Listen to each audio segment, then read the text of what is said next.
Началась эта работа с 12 сентября 2023 года, когда был назначен новый исполняющий обязанности, и пришла новая команда.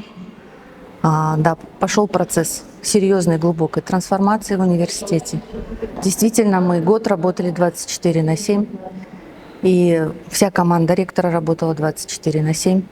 Было сделано много работы, особенно в части молодежной политики. Впервые за все время студенты получили огромное количество возможностей получения стимулирующих надбавок, различных поездок. Был открыт центр «Добро», единственный в Центральной Азии. Университет попал в рейтинг ОЭС.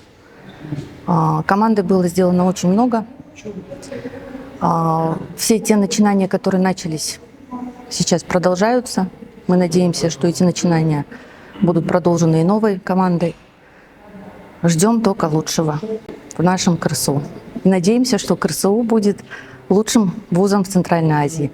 Та дорожная карта, по которой мы шли в рамках программы Кыргызской Республики «Дорожная карта Университет 4.0», реализуется и на нашем факультете. Кроме того, появилась возможность у студентов, которые поступили на другие факультеты, по индивидуальной траектории, по их желанию выбрать курс обучения на какой-то другой специальности. И к нам обращались на самом деле студенты из экономического факультета, гуманитарного факультета, которые хотели бы пройти наши основные дисциплины, но, к сожалению, пока в этом году мы вынуждены были им отказать, потому что аудиторные базы нам просто физически не позволяют этих студентов принять.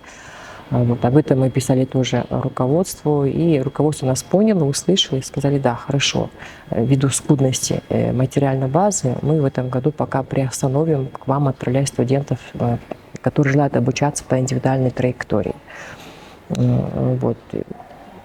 Еще сказать.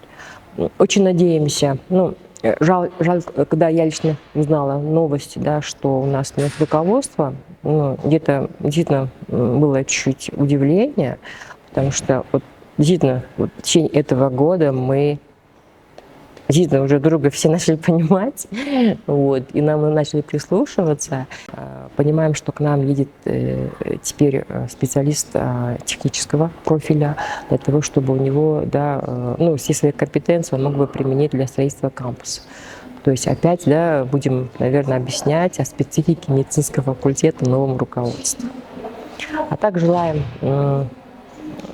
Денису Валерьевичу и его команде дальнейшего роста профессионального, карьерного процветания. Думаем, тот опыт, который они обрели у нас в Кыргызстане, он действительно им пригодится в жизни. Это была, наверное, хорошая школа и следующая ступень для их карьерного роста. А новой команде, которая к нам прибудет, желаем действительно успеха в творчестве, потому что ожидания от коллектива не только медфака, от всего университета очень большие. Мы от них ожидаем. И все, что было запланировано предыдущей командой, это модернизация, ускоренное строительство кампуса, чтобы это все действительно реализовалось. Мы это хотим, мы это ждем. Чтобы у нас появилась собственная клиническая база, чтобы наши студенты могли там получать свои навыки, чтобы мы не зависели от других клинических баз, от других вузов, где мы приходится иногда обращаться за ту или иную помощь. И спасибо той команде. Более разные сложности, остаются нерешенные вопросы, но всегда можно найти выход. Наши достижения были видны всем. Первое место в рейтинге QS университет взял славянский среди всех вузов Кыргызской Республики. Мы вошли в рейтинг этот впервые вообще. Кроме этого, мы получили особый статус, тоже это известный факт, но это очень важно для развития университета. Это будет позитивно отражаться на дальнейшей нашей работе. Я думаю, что трансформация наша продолжится, университет работает очень эффективно.